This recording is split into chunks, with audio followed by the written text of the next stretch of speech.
sifat Allah bisa berbicara sejak azali, tapi kapan Allah berbicaranya? Ya, tergantung kehendak Allah. Allah kapan bicara dengan Musa? Wa ma tilka biyaminika ya Musa. Apa namanya? Apa yang ada di tanganmu wahai Musa? Nabi Musa menjawab, qala hiya asaya. Ini adalah apa namanya? Tongkatku. Kapan Allah bicara dengan Musa begitu? Apakah di zaman azali? Ya kalau zaman azali Allah bicara sama Musa enggak ada ya, berarti gimana nih Allah? Apakah Allah ngelindur berbicara tidak ada objeknya? Wahai Musa, ya Musanya enggak ada gimana? Jadi sangat logis. Kita sangat mudah memahami bahwasanya sifatnya azali tapi kapan berbicara terserah Allah Subhanahu wa taala. Sama, kita kiaskanlah dengan yang ini semuanya. Contoh mencintai. Allah punya mampu untuk mencintai tapi ada sebabnya kenapa Allah mencintai.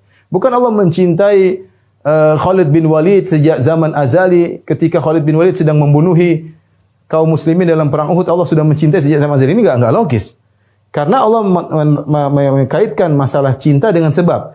Kata Allah dalam ayat surat Al-Imran, "In kuntum tuhibbunallah fattabi'uni yuhibbukumullah." Kalau kalian cinta kepada Allah, ikutilah aku. Syaratnya yuhibbukumullah, niscaya Allah akan mencintai kalian. Berarti kecintaan tersebut baru muncul kalau ada syarat terpenuhi.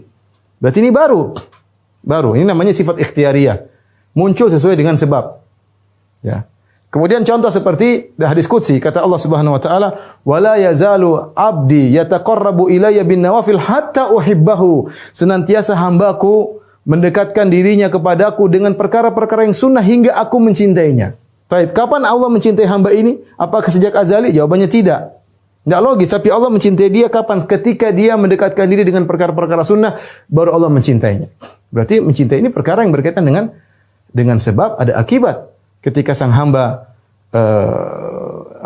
mendekatkan diri kepada Allah dengan perkara-perkara sunnah, maka Allah mencintainya. Contoh masalah marah. Marah, kalau orang melakukan maksiat, baru Allah marah. Man yaqtul mu'minan muta'ammidan fajaza'uhu jahannam wa ghadiballahu alaihi wa la'anah. Barang siapa membunuh seorang mukmin, wa may yaqtul, ada sebab, ada syarat, wa may yaqtul mu'minan muta'ammidan. Barang siapa yang membunuh seorang mukmin dengan sengaja, maka balasannya adalah neraka jahanam. Wa ghadiballahu, maka dan Allah murka kepadanya. Kapan Allah murka? Ketika dia membunuh. Bukan Allah murka dia kepada sejak zaman azali. Allah sebutkan ada sebab baru. Kalau Asy'ariyah enggak bisa, mereka bilang sejak azali. Gimana nih? Kullabiyah, ya ini saya lupa tadi di antara juga kullabiyah ya. Ini Asy'ariyah juga kullabiyah ya. Kullabiyah juga menetapkan sifat-sifat sifat-sifat dzatiyah. Tapi kita lanjutkan. Marah, ya, marah juga ada sebabnya. Jadi sifat ikhtiyariyah. Kapan Allah marah? Allah tidak marah sejak zaman azali, enggak. Tapi Allah marah ada sebabnya. Seperti orang membunuh orang mukmin yang Allah murka kepadanya. Contoh dalam hadis yang masyhur, dalam hadis syafaat dalam Sahih Bukhari dan yang lainnya. Ketika orang-orang datang kepada Nabi Adam minta syafaat, apa kata Nabi Adam alaihissalam? Inna Rabbi qad ghadiba al-yawma ghadaban lam yaghdab qablahu mithlahu wala ba'dahu. Sungguhnya Rabbku pada hari ini sedang marah yang tidak pernah Allah marah sebelumnya seperti itu, dan Allah tidak pernah marah sesudahnya seperti itu. Berarti ini marah yang baru, marah model baru. Bukan berarti Allah sifat Allah tidak bisa marah, tapi Allah marahnya tatkala ada sebabnya. Ini namanya sifat ikhtiyariyah. Jelas sekali. Rabbku marah dengan kemarahan yang tidak pernah sebelumnya seperti ini dan tidak pernah sudahnya seperti ini. Nah, orang-orang ini bingung menghadapi ini. Gimana nas-nas seperti ini? Nas-nas seperti ini. Baik, kita lanjutkan. Maksudnya ridho, rahmat. Ya, rahmat. Kata Nabi SAW misalnya, ya, irhamu man fil ard, yarhamkum man fis sama. Rahmatilah orang di bumi, Allah akan, yang niscaya yang di langit akan merahmati kalian. Kapan? Ada sebab akibat, ada syarat, ada jaza. Syaratnya kalau kau ingin dirahmati oleh Allah, maka rahmatilah orang-orang sesamamu. Ya. Kemudian juga seperti sabda Nabi SAW, wasyat rahimtaha rahimakallah. Kambing yang ingin kau sembelih, kalau kau sayang kepada kambing tersebut dengan penuh rahmat, Allah akan merahmatimu. Contoh juga Nabi SAW mengatakan, rahimallah man shalla qabla al-asri arba'an. Allah merahmati orang yang salat asar sebelum asar 4 rakaat. Ya, kalau ingin dirahmati Allah, salat 4 rakaat sebelum asar. Jadi ada sebabnya. Ini namanya sifat ikhtiyariyah. Kapan Allah berkehendak, Allah lakukan, kalau enggak. Ada sebabnya Allah kerjakan. Contoh seperti ridha. Ridha juga. Allah mengatakan, laqad radhiyallahu 'anil mu'minin idh yubayyi'unaka tahta syajarah. Sungguh Allah telah ridha kepada kaum mukminin. Kapan? Idh, tatkala mereka membaiat engkau di bawah pohon ridwan. Bukan sejak azali, tapi Allah mengatakan idh. Allah ridha kepada mereka tatkala. Tatkala. Ridha jelas kita paham makna ridha, ya. Apalagi berbicara. Berbicara juga demikian. Berbicara, Allah berbicara tadi sudah kita jelaskan kepada Nabi Musa pada waktunya. Bukan Allah bicara dengan Nabi Musa sejak zaman azali. Sejak zaman azali. Taib, melihat juga sama, melihat, ya. Liyanzura kaifa ta'malun. Kata Allah kata Nabi sallallahu alaihi wasallam, "Inna dunya hulwatun khadirah wa inna Allah mustakhlifukum fiha fayanzura kaifa ta'malun." Sungguhnya dunia itu manis dan hijau dan Allah menjadikan kalian tinggal di muka bumi liyanzura agar Allah melihat apa yang kalian kerjakan. Kita tahu Allah melihat kita sekarang saya bergerak ini Allah baru melihat sekarang. Bukan sejak azali Allah sudah melihat saya seperti ini. Karena kalau Allah melihat saya seperti sejak azali berarti saya sudah ada di zaman azali. Saya ulangi. Allah melihat makhluk-makhluk ketika Allah ciptakan. Ketika Allah belum ciptakan, Allah belum lihat dong. Allah tahu akan menciptakan, tapi Allah belum lihat. Kapan Allah lihat? Ketika makhluk tersebut wujud baru Allah lihat. Nah, sekarang saya sedang bergerak ini. Saat ini Allah sedang melihat saya. Bukan Allah melihat saya sedang begini di zaman azali. Karena kalau Allah melihat saya seperti di zaman azali, berarti saya sudah ada di zaman azali bersama Allah. Ini tidak masuk akal. Nah, mereka tidak bisa terima ini. Kata mereka, wah nggak bisa. Berarti penglihatan Allah bergantung dengan ada perubahan-perubahan, gerakan-gerakan. Nanti mereka akhirnya takwil melihat dengan mengilmui. Sama mendengar. Mendengar juga Allah mendengar kalau ada suaranya. Kalau nggak ada gimana mendengar? Apa yang mau didengarkan? Nggak ada makhluk yang diciptakan. Allah berfirman, "Laqad sami'a Allahu qaulal lati tujadiluka fi zawjiha." Sungguh Allah telah mendengar perkataan sang wanita ketika mengeluhkan suaminya kepada engkau wahai Muhammad.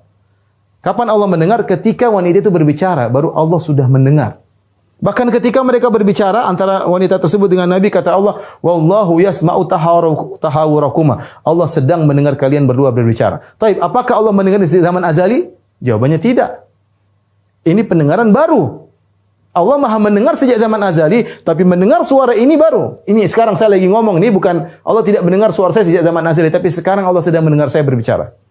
Sama Allah melihat, Allah sedang melihat saya mungkin lagi sholat seperti Allah melihat Nabi Muhammad SAW. Kata Allah, "Alladzi yaraka hina taqum." Yang melihat engkau ketika kau sedang berdiri untuk sholat. Bukan Allah sudah melihat Nabi sejak zaman azali, enggak. Ini namanya sifat ikhtiyariyah dan seterusnya. Ya, ini berkaitan dengan kehendak Allah Subhanahu wa ta'ala. Nah, sifat-sifat inilah yang mereka tidak bisa tetapkan. Baik Jahmiyah, Mu'tazilah maupun Kullabiyah, Asy'ariyah, semuanya tidak bisa menetapkan sifat-sifat yang berkaitan dengan ikhtiyariyah. Akhirnya mereka bingung menghadapi sifat-sifat ini. Contoh, bagaimana mereka menghadapi sifat berbicara? Sementara kata mereka Allah tidak boleh mengalami perubahan. Kenapa mereka tolak sifat ikhtiyariyah? Karena kata mereka Allah sudah sempurna, tidak boleh mengalami perubahan, harus statis. Dan ini saya sudah sebutkan, ini syubhatnya Aristoteles dan Plato dan Platonis ya. Ya, atau Platonis ya, Aflutin kalau bahasa Arabnya. Kalau Plato Aflatun, kalau ini Aflutin.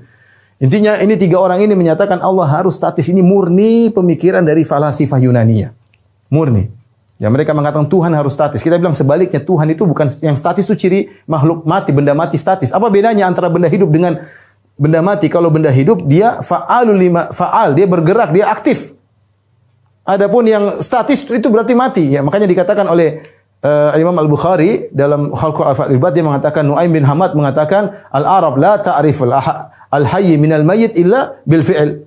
Orang Arab dahulu tidak membedakan antara yang hidup dengan yang mati kecuali dengan aktivitas.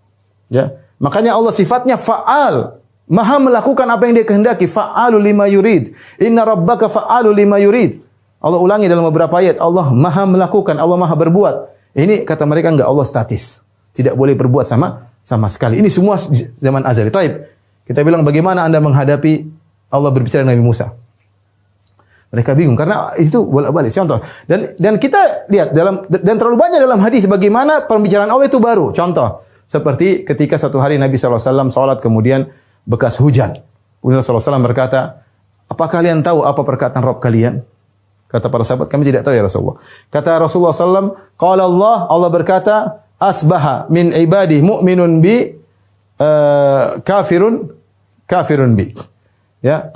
Bahwasanya ada di antara hambaku yang beriman kepadaku dan ada yang kafir kepadaku. Adapun yang beriman siapa? Alladzi qala, yang berkata mutirna bi fadlillahi wa rahmatihi. Kita diberi hujan karena rahmat Allah dan karunia-Nya. Fadzalika mu'minun bi. Itulah orang yang beriman kepadaku, kafirun bil kawakib. Kufur kepada bintang. Adapun amma man qala, adapun yang berkata mutirna bi nau'i kadza, kami dapat hujan gara-gara bintang ini, fadzaka kafirun bi, itu yang kafir kepadaku. Tapi ini Nabi ketika habis hujan salat Nabi bilang, tahukah apa yang Allah ucapkan? Apakah ini ucapan sejak azali atau sekarang? Sekarang. Karena Allah mengomentari setelah hujan, ternyata ada orang ngomong begini, ada ngomong begini, baru Allah komentari. Komentar tersebut bukan sejak zaman azali. Tidak usah gampangnya kita salatlah. Kata dalam hadis qudsi, ya hadis Sahih Muslim, hadis Abu Hurairah, Rasulullah SAW berkata, Allah berfirman, qasamtu salat baini wa baina abdi nisfain. Kata Allah, aku bagi surat Al-Fatihah setengah buatku, setengah buat Allah. Setengah buatku, setengah buat hambaku. Wali abdi masa'al, dan bagi hambaku apa yang dia minta. Fa idza qala abdi, kalau hambaku baca Al-Fatihah